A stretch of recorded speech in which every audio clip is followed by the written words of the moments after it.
سامان پیدا کر رہے ہیں. تو میں چاہوں گا کہ یہ جو ہمارا سیگمنٹ ہے نعت نامہ، اس کو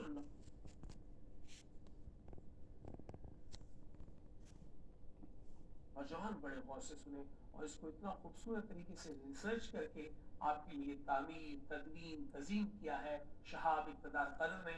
تو ہم چاہیں گے کہ ہم شہاب اقتدار قدر کی جانب جائیں اور وہ ایز اے ریسرچر آج کس شاعر یا کسی ثنا خان کا احوال بیان کر رہے ہیں. آئیے چلتے ہیں نعت نامہ کی جانب. بسم اللہ الرحمن الرحیم. آج سینئر نعت گو شاعر اس کو ہم نے منتخب کیا ہے حضرت ادیب رائے پوری صاحب ہیں ماشاء اللہ. اور میری خوش نصیبی ہے ان کے بارے میں کچھ جملے میں ادا کروں گا. ثنا گوئی کے بارے میں صرف اتنا ایک جملہ پہلے میں کہنا چاہوں گا. نعت دنیا کی بنیاد ہے، نعت دنیا کی بنیاد ہے، لہذا ہم کو اس کو زندگی سمجھ کر بسر کرنا چاہیے. ٹھیک ہے. اب ادیب رائے پوری حوالہ ہیں ثنا گوئی کا. آپ کا اصل نام سید حسین علی المعروف.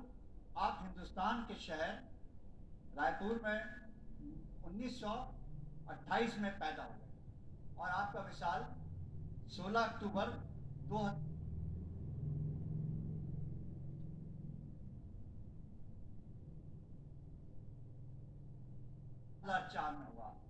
یہ بنیادی باتیں میں اس لیے بتا رہا ہوں کہ شروع میں آج یکم چونکہ آپ کے سب کے علم میں ہے، ناظرین کرام کے اور احباب جو بیٹھے ہیں، کہ یکم رمضان المبارک کو آپ اس دار فانی سے عالم جاویدانی کو کوچ فرما گئے، یعنی 1425 ہجری کو. تو ان کے بارے میں کچھ گفتگو کر لیتے ہیں. ادیب رائے پوری. آج اشک میرے نعت سنائیں تو عجب کیا، آج اشک میرے نعت سنائیں تو عجب کیا، وہ سن کے مجھے پاس بلائیں تو عجب کیا.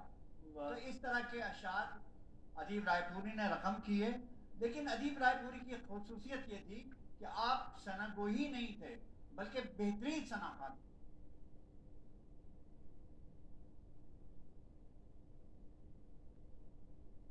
اور اس کی وجہ یہ تھی کہ آپ نے نعت گوئی کے فروغ اور نعت خوانی کے لیے جو کام کیے ہیں، جو امور انجام دیے ہیں، اس کے ساتھ ساتھ آغا صاحب تعلیمی قابلیت بھی آپ نے بہت اعلیٰ اور حاصل کی. کراچی یونیورسٹی سے 1968 میں یعنی 1968 میں ایم اے اردو ادب کیا. ادیب رائے پوری ایک یعنی قابل، ذہین اور فطین شخصیت کے مالک تھے اور نعت گوئی اور نعت خواں بھی تھے.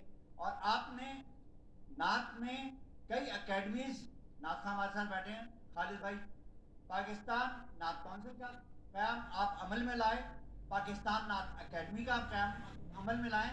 اور آپ کی چونکہ سیاسی بصیرت بہت عمدہ تھی اور آپ کا علم آپ کو ارتقاء کی بہت منازل عطا کرتا چلا گیا.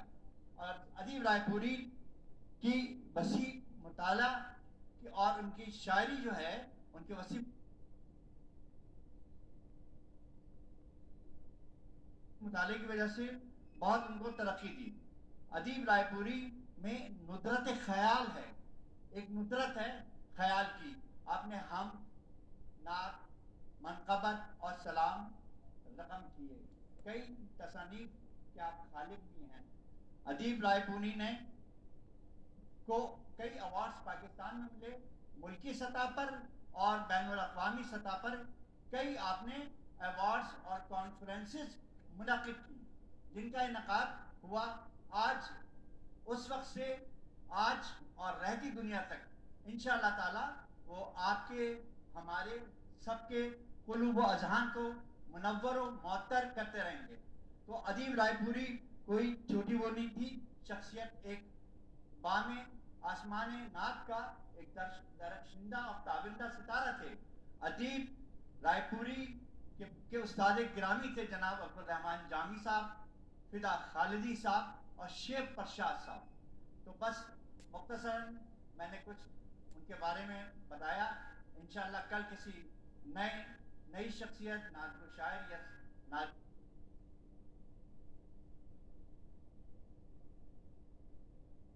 دعا کے ساتھ حاضر خدمت ہوں گے. اس کے ساتھ ہی اجازت چاہوں گا. اللہ حافظ. بہت شکریہ شہاب اقتدار قدر. اور میں جس وقت یہ سن رہا تھا نعت نامہ تو میں یہ تصور کر رہا تھا کہ جب کہا جاتا ہے کہ وہ تو زندہ ہے، کون زندہ ہے جو راہ خدا میں جان دے دے، تو مجھے گمان ہونے لگا کہ یہ تمام ثنا خان جو اب اس دنیا میں نہیں ہے وہ تو زندہ ہے. ان کی زندہ ہونے کی دلیل تو یہ ہے کہ ان کا ذکر قائم ہے، ان کا کلام پڑھا جا رہا ہے، ان کو لکھا جا رہا ہے، ان کو بیان کیا جا رہا ہے. ہمارے ساتھ موجود ہے سید خالد حسین شاہ صاحب. شاہ صاحب آپ سے بطور خاص ایک تو یہ گزارش کرنی تھی کہ آپ کی آمد پہ ہم بے انتہا مسرت کا اظہار کرتے ہیں. ہمیں بہت خوشی ہے کہ آپ تشریف لائے ہیں، اور ہماری سیٹ پہ کم و بیش تمام لوگ آپ کے بڑے مداح ہیں، آپ سے پیار کرتے ہیں.